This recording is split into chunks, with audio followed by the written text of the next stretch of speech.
Elecciones presidenciales 2018, primera vuelta. Los docentes de la Facultad de Derecho y Ciencias Políticas conversarán sobre los resultados de la contienda electoral de este domingo.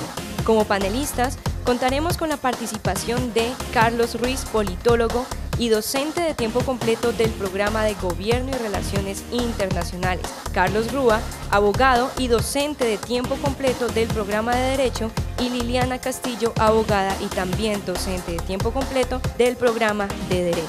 Contaremos además con la moderación de Carolina Serna, abogada y docente de tiempo completo de la Facultad de Derecho y Ciencias Políticas. Los invitamos a estar conectados y participar de este espacio de conversación que enriquece el debate académico, las opiniones y los argumentos.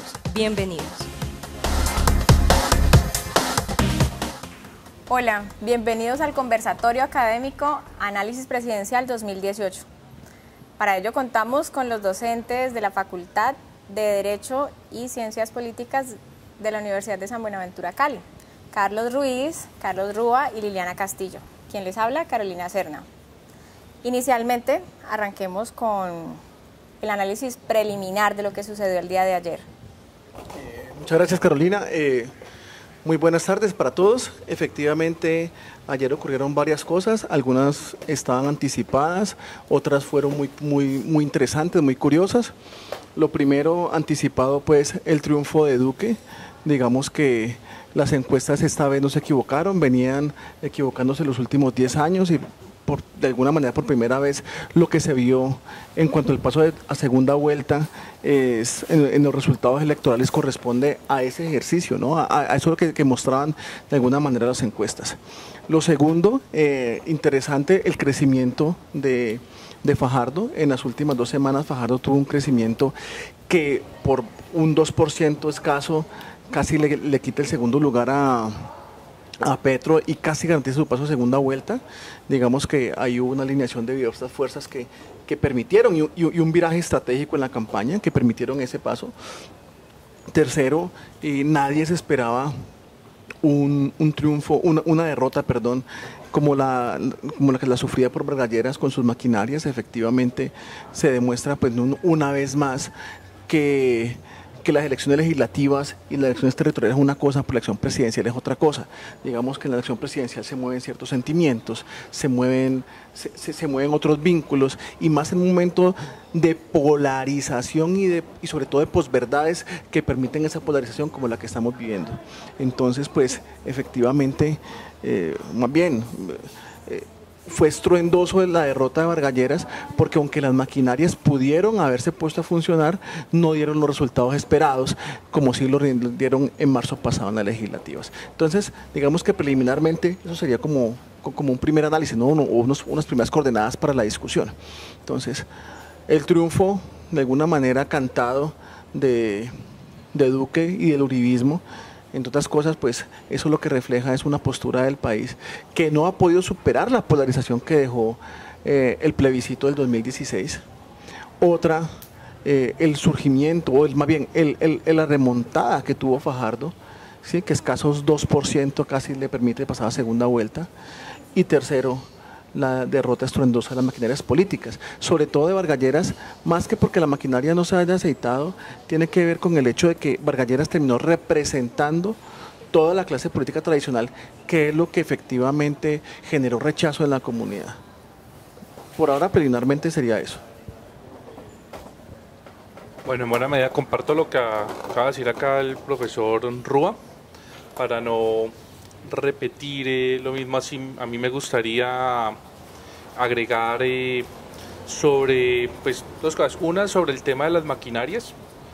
Sí es evidente o es claro que cada vez votan, digamos, por lo menos para presidenciales es más importante o pesa más el voto de opinión. Sin embargo, no podemos decir todavía que las maquinarias estén derrotadas o hayan muerto o finalmente vayan a salir del Estado, ¿no es cierto? Yo creo que para presidencia suceden cosas interesantes que permiten que incluso la gente que opera normalmente dentro de las maquinarias ese día vote con cierta libertad, y están agotadas se ha gastado un poco de recursos en las elecciones de Congreso, ¿sí? No hay campaña presidencial que sea capaz de aceitar la maquinaria, por lo menos al nivel en que se aceitan cuando están a Congreso, como funcionan por una elección local, y son bastante seguidas la una de la otra.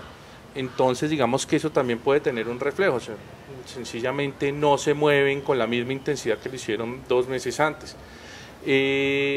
La otra es, sí, las maquinarias funcionan con mucha disciplina, pero no es una vaina que funcione como un relojito todo el tiempo, y las maquinarias también, cuando sienten que el candidato que tienen va a perder, pues hace que se baje el entusiasmo y también funcionen menos. No es solo una cuestión de recursos financieros, es muy probable que muchas maquinarias, así no lo hayan hecho de manera institucional, hayan migrado para otras campañas, a pesar de que públicamente estuvieran con Vargalleras hacia otras campañas. O sea, los logos no se fueron hacia las otras campañas, pero sí lo pudieron haber hecho las estructuras locales o regionales de manera individual. El caso del Partido Conservador, que Duque no lo quiso recibir, digamos, muestra eso, y terminaron con Germán Vargalleras, pero son muchos los líderes conservadores que terminaron votando con Duque de manera individual, no institucional, no como partido. Otra cosa importante, y es, pues, a pesar de que ganaron los 2 candidatos que más polarizan, ¿sí?, que más radicalizan la sociedad, yo creo que pues hay un avance en términos democráticos. La gente pudo manifestar sus decisiones en un espectro relativamente amplio de candidatos, sí, y eso lo muestra, digamos, la cercanía que hubo en la votación de Fajardo y Petro. Son 9 millones de personas, alrededor de 9 millones de personas, que de una u otra forma votaron porque están descontentos con lo que viene sucediendo en términos de la política en ese país. Votaron en contra de la política tradicional 9 millones de personas.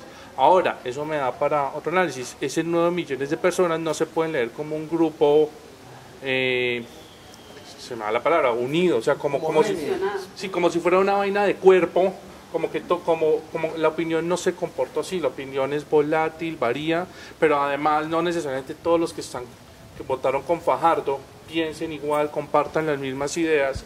Es más, si fue un voto de rechazo a la política tradicional, ¿no es cierto?, el voto por Fajardo o por Petro, es probable que la variedad de posiciones y posturas políticas sean muy distintas. Entonces, no necesariamente hay que esperar que esos 9 millones de votos voten juntos en la segunda vuelta.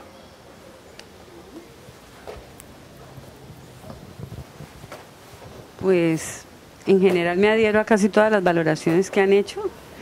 Entonces, tratando como de complementar, quisiera hacer 2 referencias también de corte general. Una de ellas es celebrar un poco que hemos ido venciendo el abstencionismo. Claro, son por circunstancias coyunturales.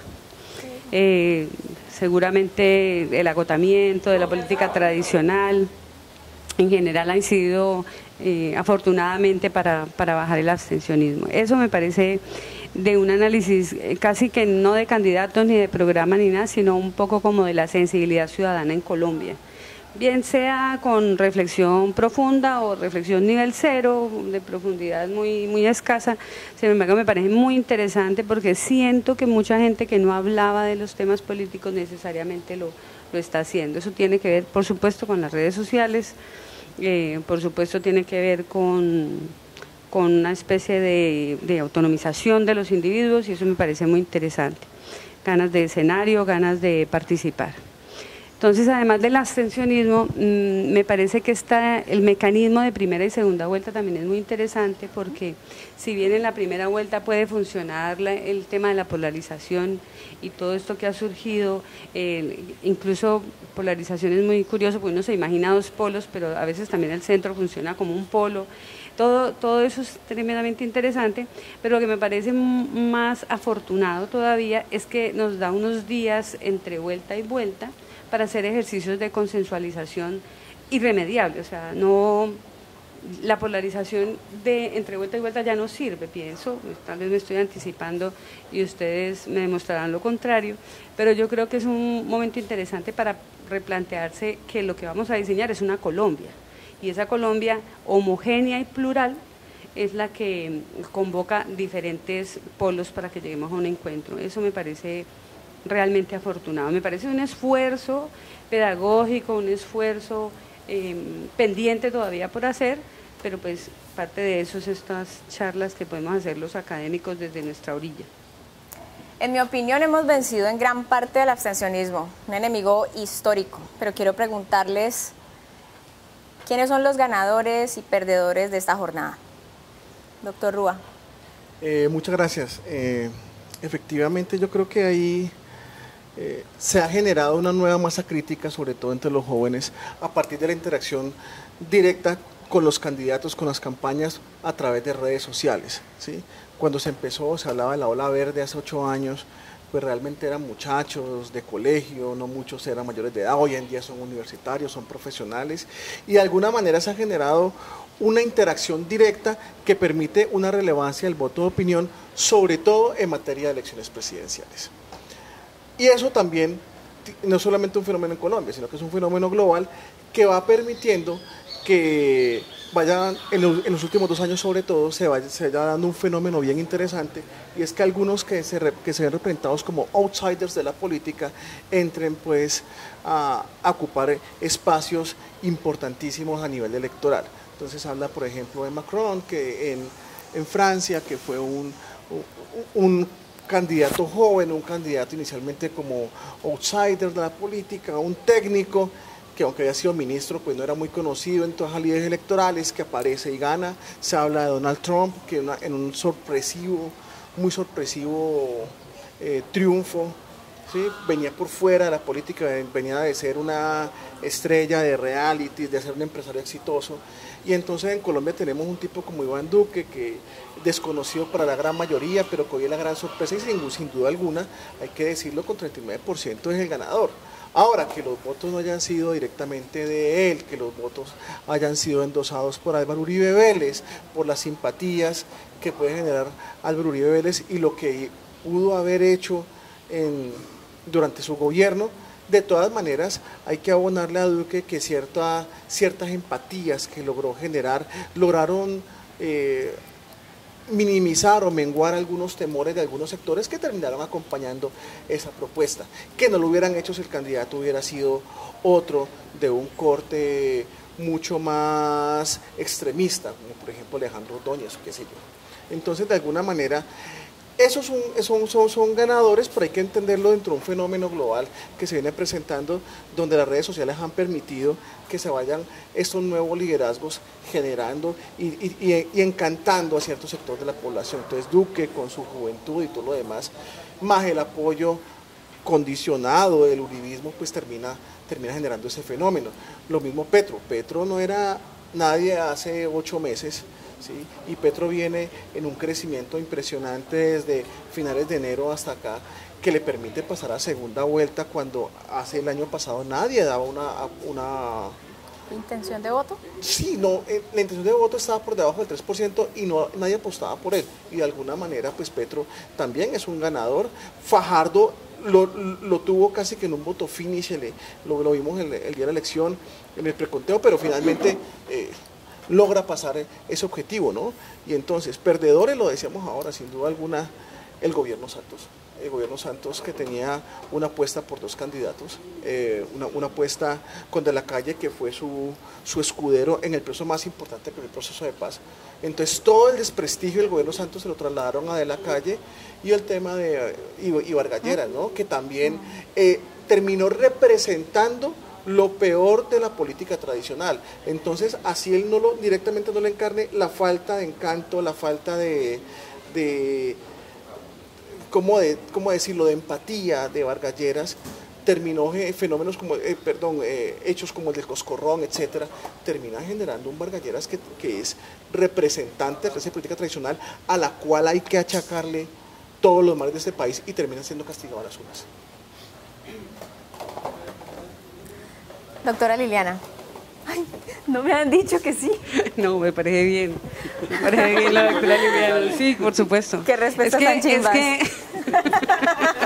Es que la verdad... Casi se lo digo. La verdad no recuerdo ni su pregunta, qué pena. Pero yo sí quisiera hablar sobre lo que dijo el profesor Carlos Rúa. Pero iniciamos con el abstencionismo. ¿Eso no es un Aquí voy, enemigo histórico superado? Ya la conecto, no se preocupe. Quisiera como llamar a cuentas lo que realmente ha superado el abstencionismo. No es ese, no estoy de acuerdo como lo plantea el profesor. Él está confundiendo, en el caso del candidato Iván Duque, la virginidad con la santidad. Una cosa es que él no tenga pasado, y es escogido justamente porque no tiene pasado. En el abanico de las propuestas que tenía el uribismo, y me excusan porque eso no tiene otro nombre, uribismo, pues era el que más, digamos, más ligero de equipaje estaba, pero claro, es que el que no hace no se equivoca. Eso es diferente a decir que realmente es santo, más bien es virgen, en el caso pues de Iván Duque. Y poner en la misma línea, digamos, la corriente que levantó electoral Duque y Petro, también me parece desde luego un desacierto. Petro nunca ha sido nadie, la verdad. Petro ha estado en los momentos más interesantes y cruciales de Colombia, como los otros, como incluso Germán Vargas Lleras. Es decir, aquí el verdadero novato, que también es un tema interesante, y no es novato en los términos de Macron, es Iván Duque. Quería como hacer esa acotación, espero haberlo atado con el abstencionismo. Por cierto, lo de Germán Vargas Lleras tampoco me parece que el coscorrón no sea propio de su identidad. Creo que hace un conjunto de sus características personales. Ahora sí, profe, qué pena. Bueno, no, sobre el tema del abstencionismo en concreto, 53% fue la participación, 47% de abstencionismo. Desde el año 74 no hay un nivel de participación de ese nivel. En Colombia tenemos una franja de gente que a veces vota y otras veces no vota. Estamos alrededor de niveles de participación, digamos, esa franja es alrededor de un 10%, 15%, o sea, entre el 5% y el 55%, se mueve ahí la votación. Entonces yo no creo que estemos cerca o vayamos, digamos, que esa mayor votación todavía podamos decir que es porque se ha superado el abstencionismo o porque es un reflejo de mejoras de la cultura política. Sí, porque en última mayor participación, digamos, nos ayudaría a hablar, digamos, del tema de cultura política. La gente está actuando dentro de lo que uno espera, dentro de una democracia representativa como la nuestra. No creo que estamos muy lejos para poder llegar a decir eso. Habría que esperar 2, 3 periodos más. Yo creo que más bien los mayores niveles de participación son producto de la radicalización y la polarización que se ha dado en nuestro país. O sea, mucha gente que salió a votar porque sintió amenazado su círculo habitual. O sea, los que salen a votar por Duque sienten que Petro amenaza su existencia, así de sencillo. O sea, eso es en el nivel existencial que está el debate. Sí, en términos de amigo-enemigo, ¿no es cierto? Y creo que con los petristas pasa parecido, ¿sí? O con un grupo importante de quienes votaron por Petro, que salga elegido el Duque, no es el contradictor político en términos democráticos, del contradictor de las ideas y vamos a ver cómo construimos un consenso. No, ese contradictor es el enemigo. O sea, que este man gane, mejor dicho, esto se acabó, apague y vámonos, porque además lo vino en redes, ¿sí? Unas posturas absolutamente cataclísmicas, ¿no es cierto? Como desconociendo, oiga, mal que bien este país en los últimos 20 años ha mejorado, ¿no? Si no miras las cifras sociales, lo que ha pasado acá, que gane uno u otro, yo no creo que realmente vaya a ser un cataclisma como muchos lo presentan, ¿sí? Pero obviamente, si me preguntan a mí personalmente, pues ninguno de los dos llena las expectativas. Yo estaba con otro candidato, pero pues un poco como desconocer eso, pero yo creo que el reflejo es de eso, ¿sí? Es reflejo del nivel al que ha querido la confrontación, no de que la gente esté interesada por participar más, ¿sí? Porque haya mejorado, digamos, en términos de cultura política, democrática, etcétera. Pues, creo que es por ahí, pero evidentemente comparto un poco el gran ganador. Si lo pongo ganadores y perdedores, no puedo decir que esté por el lado de la derrota, la abstención. No creo que allí hayamos ganado todavía nada. Pero claramente, pues sí, el gran perdedor es un tipo como Vargas Lleras, ¿sí? que hizo toda la carrera política, de un político tradicional, de familia tradicional política, hizo toda. Sí, hizo como si existiera un manual. Seguramente el manual diría que hay que hacer lo que él hizo. Sí, le quedó faltando la presidencia.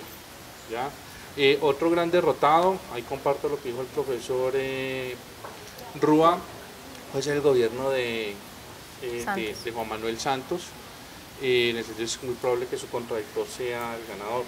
Y el gran ganador, pues tenemos a Duque y a Petro. Sí, por más que aparte le haya ido bien, al final perdió. Ahí no hay nada que hacer. Los dos ganadores son los que están ahorita compitiendo para segunda vuelta. Me gustaría profundizar un poco sobre el panorama durante la segunda etapa, ¿sí? ¿Qué va a pasar en cuanto a coaliciones posibles? Pero respecto de la pregunta anterior tenemos una réplica. Quiero hacer una réplica a la profesora Castillo, y es que tal vez no se entendió lo que dijo, o la estructura argumentativa tuvo alguna deficiencia. Básicamente el planteamiento que yo estaba haciendo, y no lo estaba poniendo en términos teológicos, pero básicamente el planteamiento que yo estaba haciendo tenía que ver con: existe una masa informada que tiene acceso directo a las campañas de los candidatos, ya no a través de otros intermediarios como lo pueden ser los partidos y movimientos, sino directamente. Y eso de alguna manera explica el éxito de los ganadores. El éxito de Petro, conectarse nuevamente en la plaza con la gente a través de una convocatoria por redes sociales, y el éxito de Duque, que logra mostrarse. Duque no es que represente la nueva política, para nada. Duque representa el mismo statu quo de los últimos 20 años. Lo que sucede es que se muestra como un outsider de la política, se muestra como la renovación, y eso puede calar en una masa que se está formando a través de redes sociales, donde estamos hablando de noticias falsas, estamos hablando de posverdades y de una cantidad de cosas, y eso es allí a lo que llega. Y eso es muy parecido a lo que pasó con Trump. El Partido Republicano es un partido bicentenario en Estados Unidos. Sin embargo, Trump aparece como la gran renovación de la política norteamericana, cuando de fondo lo que tiene es tal vez una cantidad de obstáculos que no permiten avanzar más allá, sino que permiten es un retroceso en la política, ¿sí? Yo creo que con Trump se retrocedieron 70 años, y sin embargo se ve por redes sociales y se ve en esa formación de masa que está apareciendo con esas redes sociales como un outsider de la política. Hacia allí iba yo. Entonces, primero era como esa réplica para hacer la aclaración. Lo segundo, que tiene que ver con el panorama que pregunta la moderadora hacia la segunda vuelta. Pues efectivamente tenemos dos opciones. O sea, tenemos una opción de Duque o una opción de Petro. Lo que yo he sostenido en otros escenarios, y aquí pues lo reitero, es que el resultado general de las elecciones, si uno mira el panorama electoral, hay más antiuribismo que uribismo, solo que está segmentado, fragmentado, y nunca se pudo poner de acuerdo en generar una alternativa viable, y el uribismo, aunque es minoritario, es mucho más sólido. Y eso va a terminar generando un proceso, creo yo, donde Duque resulte vencedor.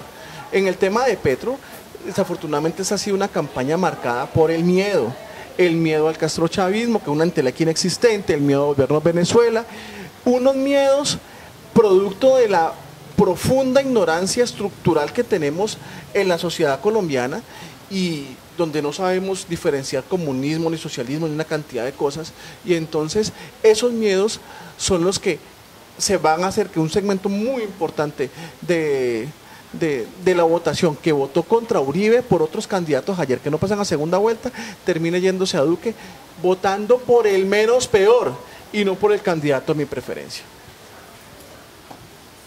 A ver, para el caso de las segundas vueltas, los franceses siempre dicen que la primera vuelta es la vuelta del corazón, ¿no es cierto? En la que uno vota por el que quiere. Y en la segunda usted vota por el menos dañino, por el menos malo, ¿no es cierto? Ya no vota por el que a usted le gusta, sino por el que menos le molesta. Entonces creo que pues, es normal que ahorita en la segunda vuelta, pues el porcentaje importante que perdieron en la primera, digamos su elección va a ser así. pues no sé si difiero, porque yo creo que le he escuchado en otras ocasiones otras posturas al profesor, creo que le olvidó decirles, pero no son 2 opciones, creo que son 4. Están las 2 opciones de los 2 candidatos, está la opción de votar en blanco, que en segunda vuelta no tiene ninguna, digamos, efecto jurídico, pero pues puede tener efecto político. Opción de abstenerse, ¿sí? Hay diferentes tipos de abstención que no voy a explicar después para no tomar mucho tiempo, pero es una abstención consciente, no voto porque no estoy de acuerdo con lo que está pasando. Pero igual, dentro de, digamos, ya haciendo el análisis un poco de pronóstico, que ya como opinando aquí, si uno mira las cifras, Duque tiene el 39% de los votos, Germán Vargas tiene el 7%. Es casi improbable, o muy improbable, que alguien que votó por Vargas Lleras vote por Petro. ¿Sí? Yo creo que ese 7%, con los de Vivian, que hay por ahí unos cuantos, y el otro candidato que se me olvida el nombre, digamos ese 7% está, entonces ya Duque está en un 45%. Le falta un 5% para llegar al 50% con lo que gana. El otro candidato nos referíamos a Trujillo. A Trujillo, sí, exactamente. O sea, ya tiene el 40%, arranca creo yo con el 45% de la votación y necesita el 50% para ganar. ¿Sí? Como decía ahorita, los que votaron por Fajardo, ¿sí?, mucho más que los que votaron por Petro, por Duque, no son una masa unida. O sea, allí puede haber, allí no necesariamente todos van a salir cuando diga Fajardo, y menos cuando el mismo líder que es Fajardo no da línea, ¿sí?, porque ya salió a decir que no va a apoyar a ninguno de los dos. Entonces es muy probable que ellos se abran. Volviendo al escenario de las sumas, Petro tiene el 25%, Petro le falta un 25%, entre Fajardo y de la Calle son el otro 25%. Para que Petro gane necesita ese 25%, lo que para mí matemáticamente hoy hace casi imposible que Petro gane. Duque solo necesita convencer al 5% del 23% que tiene Fajardo, es decir, un 22% de ese 23% de los de Fajardo. Eso nos da más o menos 1 de cada 5 fajardistas. Yo creo que no está muy lejos de ahí. Un porcentaje importante de fajardistas, estoy seguro que pueden terminar votando por Duque o no votando, lo cual bajaría digamos, los votos que se requieren para ganar en segunda vuelta. Hay varias cosas. Una, estaba pensando si en temas del corazón también la primera vuelta, o sea, el primer matrimonio es el del corazón y el segundo matrimonio ya es el de la estabilidad económica. Yo voy como en el 8º, entonces ya perdí la cuenta sobre qué puse en qué cada uno. Bueno, esto que no parece que no tiene nada que ver, en realidad yo creo que la democracia pasa por las emociones, siempre, siempre. Pensamos que no, pero las elecciones nos dan la razón de que la democracia es empática. Marca registrada es lo que acabo de decir.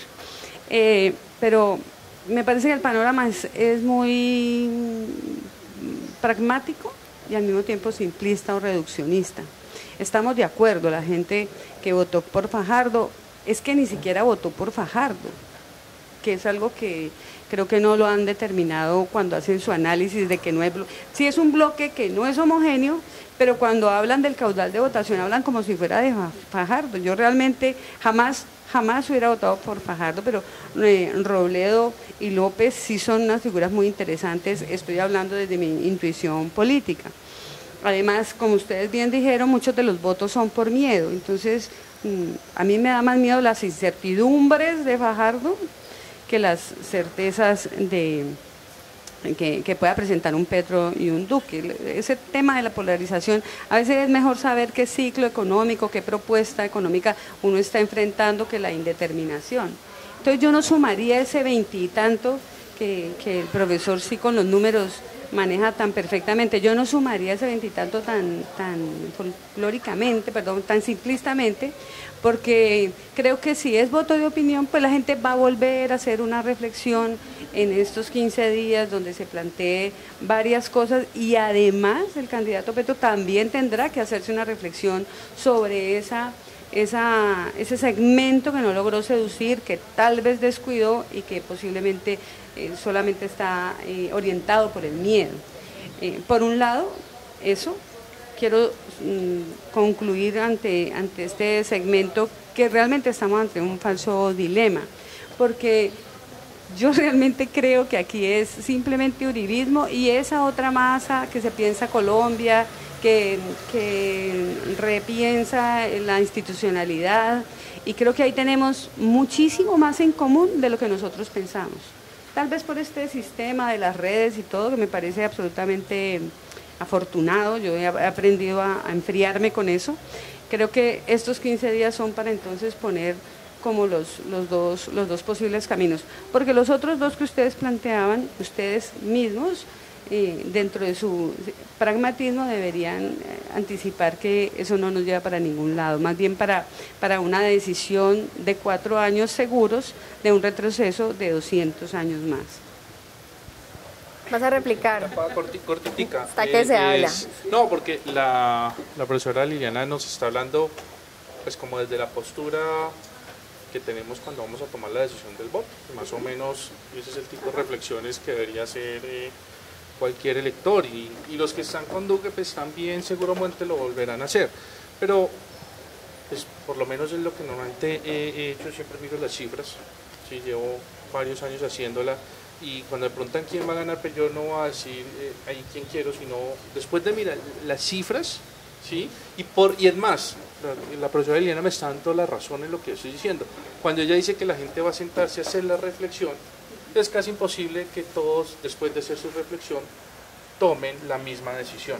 Y para que gane Petro, se necesitaría que todos tomen la misma decisión. Y en democracia eso no pasa. Entonces, yo siempre lo que estoy haciendo es como ese análisis de esas cifras. No creo que sea un dilema, o sea, no, porque además no es un dilema, simplemente es mirar esas cifras y claro, pensar en todo eso, ¿sí? Y es improbable, o sea, posible pero improbable, posible pero improbable. No es muy plausible. Exactamente. Bueno, desde ayer me vengo haciendo una pregunta. Fui jurado de votación, siempre he participado activamente de las elecciones, pero el llamado es a la unidad. Y me pregunto si la academia se une en algo. ¿Por qué Álvaro Uribe hoy vuelve a ser por tantas veces el fenómeno de las elecciones? ¿Por qué lo sigue siendo? Desde la academia estamos unidos pensando lo mismo. En materia de derecho laboral no estamos estudiando lo suficiente. En materia internacional, ¿qué nos ha pasado? Porque el New York Times está diciendo lo que está diciendo y a nosotros nos parece que es inexorable que Duque va a ganar. Doctor Rúa. Pues yo me pregunto lo mismo todos los días. Realmente hay cosas que no se entienden. No, mentiras. Tiene que ver con una decisión de caudillismo. Álvaro Uribe encarna lo que es el caudillo del siglo XXI. Ese caudillo populista, que genera empatías, que se identifica con el colombiano promedio, con el colombiano de a pie, que habla como el colombiano de a pie, que es machista como el colombiano promedio, que habla en jerigonza, con regionalismos, ¿sí? Que se viste como el colombiano promedio. Entonces tú no lo ves andando en Clarks, sino en Crocs, como decía Duque en un nefasto pseudodebate que tuvo en RCN. ¿Sí? Entonces, ¿eso qué es lo que estamos hablando? Pues que existe una identificación. Lo mismo pasa con Trump en Estados Unidos. En Estados Unidos Trump es el típico WASP, blanco, anglosajón y protestante, ordinario, machista, que ve a la mujer como un objeto. Lo mismo. Entonces, existe una identificación en un segmento muy, muy, muy importante de la población. Si tú ves en las universidades, lo más probable es que no tengan una opinión favorable a Álvaro Uribe, ni los profesores, ni los académicos, y de alguna manera un segmento importante que ha tenido acceso a la educación superior, pero a nivel de masa sí, porque existe esa empatía, y entonces pues Uribe ha sido, duele a quien le duela, el mejor y todo lo demás, porque son esas empatías que generan, que no tiene, por ejemplo, un tipo antipático como Gargalleras, por ejemplo, o que no tiene un tipo que siempre se ha visto como un elegido de las clases tradicionales más favorecidas de Bogotá, como Juan Manuel Santos, que nunca logró esas conexiones. Y Uribe sí, que estas carnitas, estos huesitos, hijitos, y hablar en jerigonza y todo eso, eso es lo que termina generando, ¿sí? Además que de una inteligencia, no solamente, eso hay que reconocerlo, no solamente tiene una inteligencia, digamos, política, sino inteligencia emocional para lograr esas conexiones. Entonces, pasa por una cantidad de cosas y tiene que ver con esa identificación con el colombiano. Eso es lo que lo hace un político exitoso, porque no podemos negar que del siglo XXI en Colombia ha sido el político más exitoso.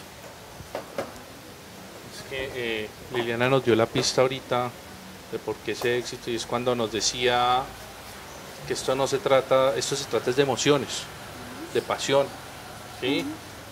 Realmente la mayor parte de por qué tomamos una decisión de por quién votar está basado en las emociones y en lo que nos llega a través de los sentidos, no del ejercicio racional, así no lo queramos, ¿sí? Incluso aquí en la academia nos las damos, ¿no? De que nos sentamos a hacer los juicios supremamente racionales. Es inevitable que además en un escenario de polarización tan grande que uno termine a veces siendo cruzado por esas pasiones y esas emociones. Y si algo ha demostrado Álvaro Uribe es que es un maestro para el manejo de la comunicación política y de los nuevos medios. O sea, no hemos tenido en Colombia, por lo menos de los que me han tocado a mí, un líder con esa capacidad para conectar con la gente, como nos decía ahorita el profesor Rojas. O sea, no lo hemos tenido, y probablemente en América Latina pueda ser uno de los que mejor, digamos, hace ese ejercicio, digamos, de conectar y comunicar con la gente. Entonces yo creo que pues, en buena medida ahí se explica el éxito. Sí, ahorita estoy recordando una anécdota de una investigación, es un texto de la Universidad de Externado, ahorita olvido el nombre, creo que el título algo así como "La gente tocó al presidente", ¿sí? Y lo que decían era, en los consejos comunales que hacía Álvaro Uribe, al final de, eso es un pueblo alejado, por allá en Córdoba, el presidente se fue y salía a las carreras porque no había luz, no podía despegar el helicóptero, y cuando va a salir la gente del pueblo ha escogido el mejor caballo y se lo tienen a la salida para que el presidente lo monte.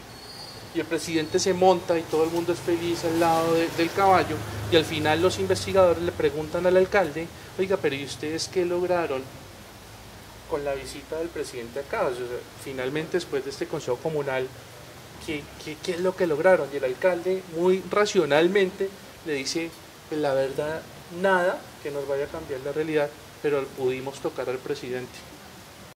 Resulta que Uribe logró una cosa muy importante en este país, que ha sido liderado por un país centralista, gobernado por élites bogotanas o por gente de las regiones que se va a Bogotá y se vuelven más centralistas que los de la región. Uribe, con la estrategia de los consejos comunales, logró conectar con todos los rincones del país y fue a unas zonas del país donde absolutamente ningún presidente había ido nunca. Y eso lo conectaba no solo con la gente de esas regiones, sino con la gente de las ciudades, que le parecía buenísimo un presidente que iba a todos lados. ¿Sí? O sea, bueno, y eso solo pues por mencionar un caso concreto de cómo Uribe conecta con la gente. Bien, después de toda esta loa del tamaño de la figura de Uribe, que bien podría asimilarse a cualquiera de los dictadores del siglo pasado, a mí no me parece muy lejos de ello. La posibilidad de Stalin de hacer presencia en esas estepas lejanas, la posibilidad de Hitler de ser aclamado, bueno, no voy a dar más ejemplos porque quiero decirlo, solamente pensando exactamente en los 17 millones que lo eligieron. Solamente ¿sí? Es en términos teóricos, y con eso me soporto suficiente. Esa loa que están haciendo ustedes de caudillismo es precisamente la que me parece que esos otros votantes están replanteándose, porque no se reconocen en esas identificaciones. Y me parece el momento en que uno comience a no identificarse. Yo podría decir que es un tema de género, que es un tema de exclusión social. Bueno, parece ser que hay unos que hemos sido excluidos sociales o excluidos de género, que estamos diciendo, no, ese carrielito con ese tintico que no se riega también fue a zonas terriblemente afectadas por el paramilitarismo y no dijo nada. Entonces, pero creo que siempre hay que llevar el análisis a la par, porque si la academia nos quedamos en la loa y entiendo por qué lo hacen, pero no decimos que esa loa también es homóloga a otras características, pues queda insuficiente de algo que sí tenemos nosotros y tenemos una obligación teórica de soportarlo. De resto estoy de acuerdo, por supuesto, en todo lo que dijeron, a una nueva Colombia. Bueno, finalmente hay un sinsabor o un agridulce al final donde debimos haber suscrito la cláusula democrática el día de ayer y pareciera que los medios de comunicación estaban pendientes de la llegada del discurso ganador de Iván Duque y automáticamente los 4 canales conocidos que estaban transmitiendo a Petro interrumpieron de manera drástica la transmisión para darle paso a la de Iván Duque. Este último comentario que les merece, luego pues despedirnos de esta transmisión y felicitarles por sus opiniones tan viscerales. Ojalá las siguientes sean un poco más honestas, más personales, ¿sí? Muchas gracias a todos. Lo que pasa es que los medios de comunicación no son imparciales, ni nunca han sido imparciales, obedecen a ciertos tipos de intereses, ¿sí? En el siglo XIX y el siglo XX, la prensa, que era el principal medio de comunicación de entonces, estaba ligada directamente a los partidos políticos, y de la dirección del periódico pasaban a la presidencia, ¿sí? Entonces, la prensa siempre ha obedecido a unos intereses políticos, a unos intereses económicos, y entonces RCN obedece a un emporio económico o forma parte de un grupo empresarial importante, y entonces todos los medios y las empresas que pautan, pues tienen unos intereses en estos medios. Entonces, aquí, más que un papel ético del periodista, del noticiero o del medio de información, de fondo lo que hay es cómo satisfacer ciertos intereses, y eso se ve en todas las a lo largo de todo el proceso electoral. Entonces eso es claro, ¿sí? Por ejemplo, el nivel de gasto en la pauta publicitaria de los canales privados colombianos en horarios AAA, por ejemplo, para un candidato y los demás prácticamente una proporción casi que de 10-1 en los comerciales, en fin, una cantidad de cosas que hacen que la prensa no sea objetiva. Ahorita tenemos un problema con la prensa ahora, y es que ahorita se habla de medios alternativos, y resulta que los medios alternativos es cualquier blog que hace alguna persona con una intencionalidad política determinada, sin verificación de fuentes, y así es como se van construyendo las noticias falsas, que es un fenómeno que conocemos como posverdad. Entonces nosotros no sabemos, estamos metidos en un medio donde los medios de comunicación tradicionales terminan siendo objeto de unos intereses, están en medio de un juego de intereses políticos y económicos muy fuertes, y donde los medios alternativos pues no son nada alternativos, lo que son es muy al contrario, unos medios pequeñitos pero que no tienen ningún filtro de información, y que por el contrario lo que hacen es manipular la información. Pero, profe, contestemos la pregunta de manera directa. ¿No es un sinsabor para todo el país que interrumpamos esa cláusula democrática, la que estábamos esperando el día de ayer? Claro que los medios nuestros, los 4 canales, estaban comprometidos con ambos discursos. Nos interrumpen uno. ¿Es que para todo el país es lo principal el ganador? ¿No debimos escuchar a los demás?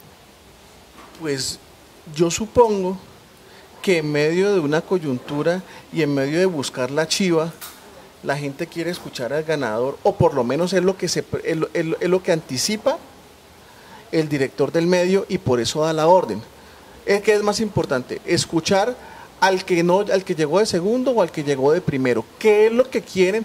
Pues si hubo un ganador con una mayoría de votantes que le sacó el 14% de votación al que sigue, pues se supone que yo lo que necesito es satisfacer la audiencia, y satisfacer la audiencia con el que ganó. Entonces, yo no soy experto en temas de medios, pero supongo que si cruzamos lo que dije anteriormente con el tema de los intereses, y frente a esa necesidad que tienen los medios de hacer eso, pues termina dándose. No sé si fue tal vez hubo descortesía. La verdad es que a lo largo de toda esta campaña hubo muchas descortesías mutuas entre medios, candidatos, entre muchas cosas, y tal vez eso pues puede generar eso, pero yo entendería que es por ese lado, ¿no?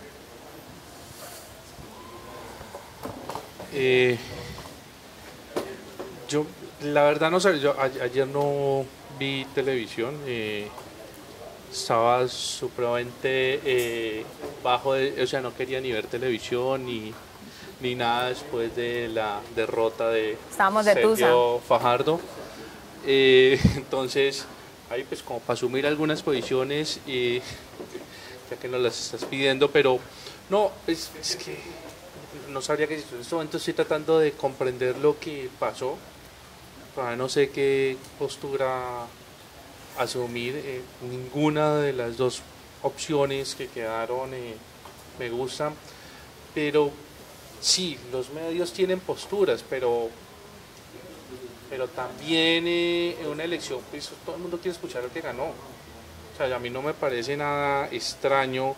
Si hubiera ganado Petro, yo casi seguro que lo hubieran cortado en cualquier parte del mundo. O sea, y eso no quiere decir que no tengan postura, porque uno está defendiendo un medio, o ahorita me dice la doctora Liliana que estoy defendiendo a los medios, haciendo una loa. No, es que el ganador ese día es el que tiene la palabra, y todo el mundo además siempre está esperando.